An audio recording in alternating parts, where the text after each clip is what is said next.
Hello and welcome to the Quint's live. अंतर्राष्ट्रीय स्तर पर हिंदुस्तान को फिर एक बार निराशा के सामने जाना पड़ा है because once again China yesterday blocked India's bid to declare Masood Azhar, the JEM chief, as a global terrorist. Now, tensions have been high between India and Pakistan, and China's role has been closely monitored by the international community. If we talk about the Pulwama attack, the responsibility of which was allegedly claimed by Masood Azhar's JEM, 40 CRPF jawans were martyred. The international community, बड़े बड़े देशों ने पूरी दुनिया से इस हादसे की निंदा की थी. उसके बाद निंदा करते वक्त उन बड़े देशों ने यह भी कहा था कि Pakistan should not let terror operate from its soil. When the entire international community was speaking in one voice against Pakistan giving shelter to terror groups in the country, China also condemned the attack, but when it came to designating Masood Azhar as a global terrorist, why has China blocked India's bid? Now, we are joined by our legal editor Vakasha Sachdev and international affairs correspondent Khemta Jose. My first question to Khemta. The bonhomie between China and Pakistan is not unknown. India knows it, the world knows it, everybody knows about the China-Pakistan economic corridor. सारी दुनिया को इस बारे में जानकारी है, लेकिन पुलवामा हमले के बावजूद, despite the Pulwama attack, how do we look at China's latest bid to block India's attempts? So China is pretty secure in itself. It's got its priorities straight, and its priority in having the strategic relationship with Pakistan has been to keep India tied down and rehyphenate India with Pakistan.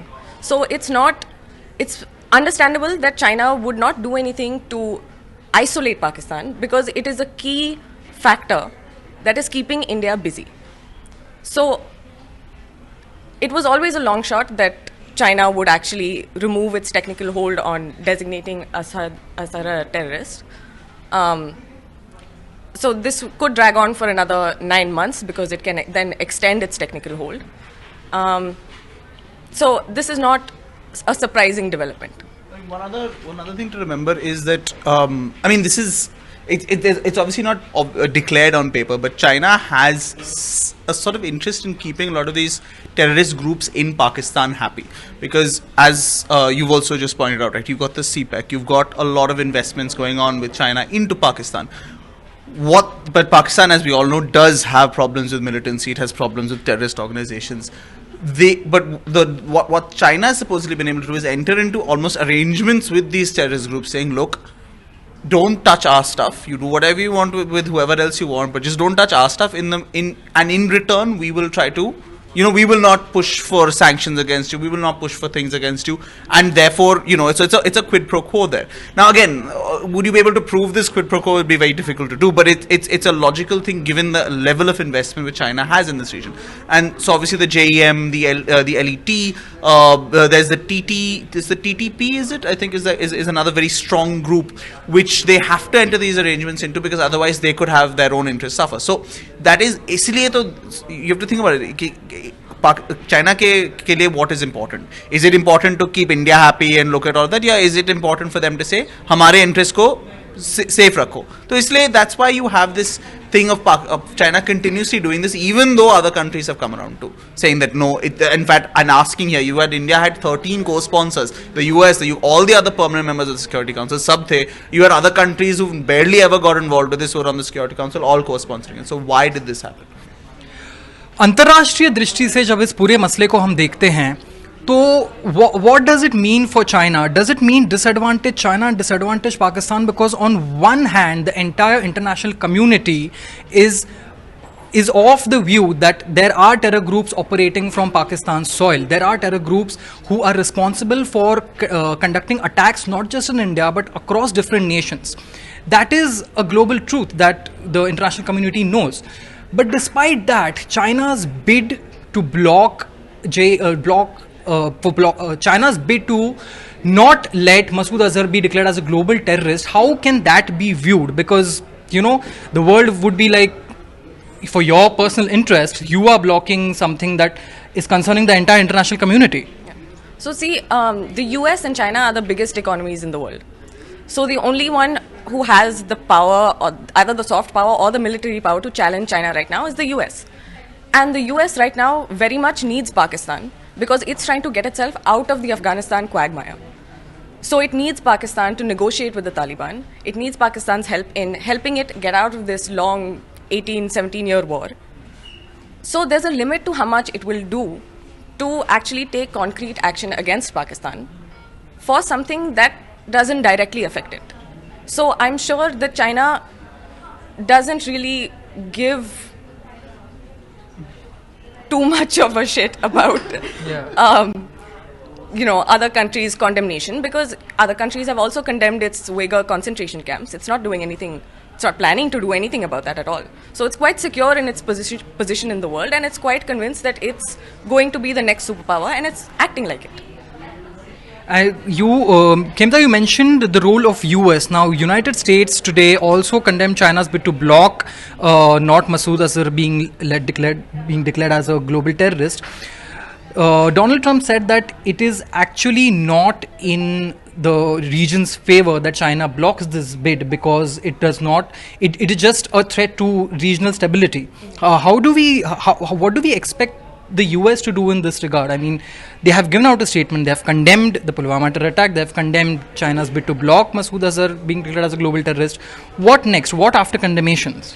So that's exactly my point. Like the US, there's really not much it can do, neither against China right now. Like you see how China has been challenging the US in the South China Sea, but it appears to be not much will to push back at this moment under this administration. So, and now it's hamstrung by the Taliban deal and its need to get out of Afghanistan. That was a central campaign promise of Donald Trump. So there's a limitation on what US can do beyond, statements and declarations at the UN. I mean, and I think the thing is, beyond a point, what will happen? Like, let's suppose, I want Khimta to sort of explain this. What happens even if you are designated as a terrorist, as a global terrorist under this? What happens? I mean, the JEM to already terrorist designated organization hai, isi same committee se, LET hai, ye sab kuch hai, but has that stopped them operating? Has that made any difference? I mean, Khimta, has there been any sort of practical gains out of making this? Of using this designation. So exactly. Well, as long as they are given safe haven within Pakistan, there's no real gain. Like what is supposed to happen is their assets are supposed to be frozen. There's supposed to be a travel ban. But as you've seen with the negotiations with the US about Afghanistan, the Taliban has been traveling to Doha to Moscow to hold these negotiations. So. And even if you did it, ऐसे तो नहीं है कि Masood Azhar doesn't go traveling around all over the place. Those kind of sanctions still work against Russian oligarchs. They work against a lot of these African dictators who like to go around the place. But against someone like Masood Azhar who's very happy sitting in his place, and if he does ever travel across the border, nobody is even going to know he's doing it. Exactly. So फर्क क्या पड़ता है, right? So that's I think one of the big problems here, which is why nobody is going to care about pushing it any further. They're like, oh, China said no, ab छोड़ ही दो ना.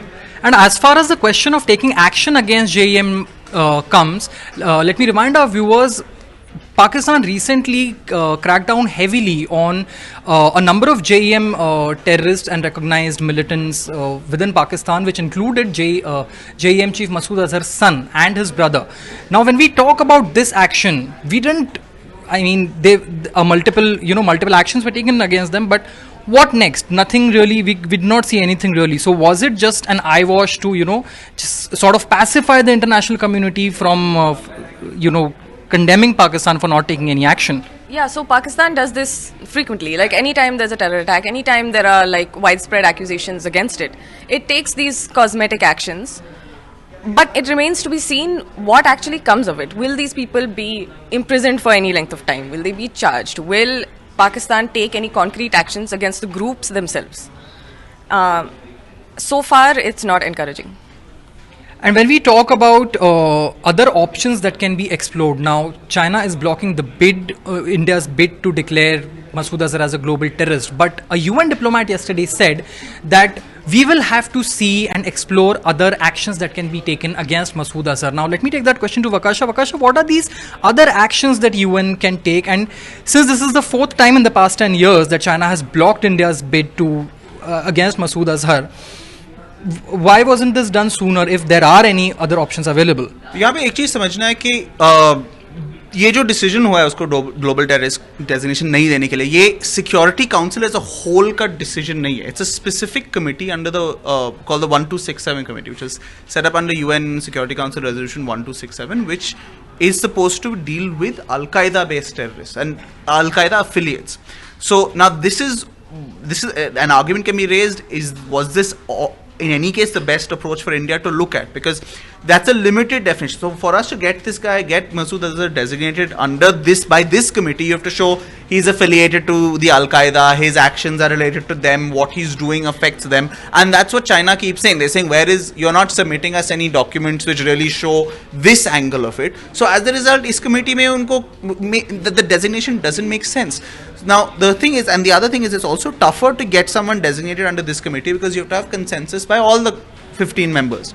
Now the advantage, of course, here India has got 13, so basically 14 out of 15 people that are all willing to support it, but it's not going to help India in the long run because, as we've already pointed out, it's a weak committee and it's a very specialized committee. So instead, the other option is now go to the Security Council and ask for sanctions against Azhar and the JEM as a whole without going through the 1267 rules. So you're not basing it to Al-Qaeda se koi connection nahi bana rahe ho. You're not being hamstrung, not being restricted by that. Instead, just ask for the Security Council to apply sanctions against him, apply other measures which are possible against him, which doesn't require consensus again.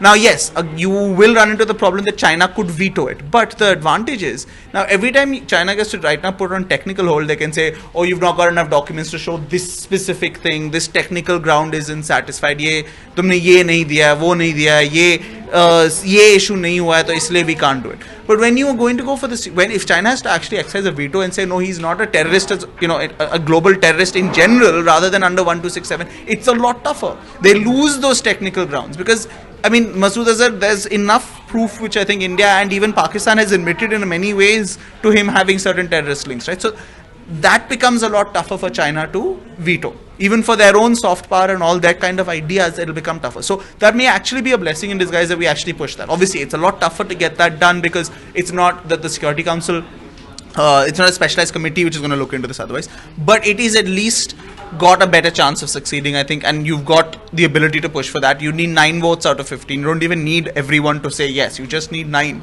and you may need to make sure there's no veto. So, I mean, even if China agrees to abstain on that, that itself is good enough. Okay. ये तो हुई international community की बात, but अपने घर की जब बात करें, when we talk about India, the politicising of this latest development has already begun. Congress president Rahul Gandhi ने आज सवेरे एक कटाक्ष कर दिया है प्रधानमंत्री मोदी पे कि कमज़ोर मोदी चाइना के शी जिनपिंग से डर गए. Weak Modi is afraid of Xi Jinping. How do we look at this entire politicisation of the issue? Because as far as it can be seen that India has done everything in its power to try to act against Masood Azhar on an international platform. But how do we look at this entire politicking that is going on in India about this? And I think Kimta will be the better person to sort of give you an analysis on this. But very quick takeaways which I'd say is Modi has done a lot to try and personally reach out to Xi, personally reach out to China, and they've tried to kind of show this as being as breakthroughs in the relationship with them. So the fact that China still hasn't done it, I think that is why this is coming up. If you just had things as normal with China, you probably wouldn't have seen. But you've seen Modi defer to Xi, hug Xi, do all these kind of things. So that kind of it's just set up this opportunity to then go after him, saying after all of that you've done nothing. In a broader strategic sense, is that the right thing? I mean, I don't know. Keta, do you think this is this is something which can be left to politics, or do you think the opposition should be staying out of this question? Well, all international relations is essentially politics. So especially when you have an external threat, it becomes domestic politicians' business. So usually what happens is that when there's an external threat, the entire country comes together and tries to address it. But obviously, if opposition sees a lack, they are at perfect liberty to point it out, as any opposition would. Even if the Congress was in power, I would expect the BJP to also point out any lacks in foreign policy. But the question is here, has India's outreach to China been deficient in it? Have we been, is it that we've done the wrong things and so we're not getting it, or is it that even despite doing the right things in trying to, in our relations and in our interactions with China, but we're still failing? I mean, because that sort of at least defines on an objective level whether this is something where we should be taking on the government or not, right? Well, this is exactly the criticism that Nehru faced, the Hindi Genie Bhai Bhai thing. So, for a long time, India has been trying this outreach with China, and Modi has done it now again. In my personal opinion, China has a more transactional relationship with its neighboring countries, especially neighboring countries that it sees as smaller, less important than itself, that it feels need to be put in their place. It has this kind of transactional worldview, like we are the big power, you are the smaller power, we'll deal with you on a transactional level, which has not been something that India seems to have been pursuing. They've been looking at it as like, we're neighbors, let's be friendly, instead of looking at it as a transactional relationship that China usually has. तो क्या अगर India क्या मान जाता है कि ठीक है Belt and Road Initiative में ले, maybe do you think that could make any difference? Because one thing is India is one of the countries who is very firmly covered and said we're not going to have anything to do with the Belt and Road Initiative. Do you think that if India actually had agreed to do something there, it might have actually been, given the sort of transactional nature of China's foreign policy, would that have made a difference, you think? That probably would have made a difference, but the sticking point is that the Belt and Road is running through disputed territory that India claims. So there's also a national integrity angle there. So I'm not sure that it would have been wise for India to forego its disputed territory in that way in exchange for friendlier relations with China. So China's transactional relations with Pakistan or India's friendly relations with China, what will have the upper hand in the long run to go? This is the fourth time in the past 10 years that China has blocked India's bid against Masood Azhar on a global platform, despite his terror group Jaish-e-Mohammed claiming responsibility for multiple attacks not just in India but in other countries. So is China putting its own interests ahead of the interests of the international community and humanity per se? For more such analysis, news and updates, we are continuously following the story on the Quint's website. So log on to the Quint, and also we are continuously busting fake news that is coming out rigorously on this matter on our Webkoof platform. So do check out that as well. For now, I thank our legal editor Vakasha and international affairs correspondent Khemta for joining me with their insights on this live chat. Stay tuned to the Quint.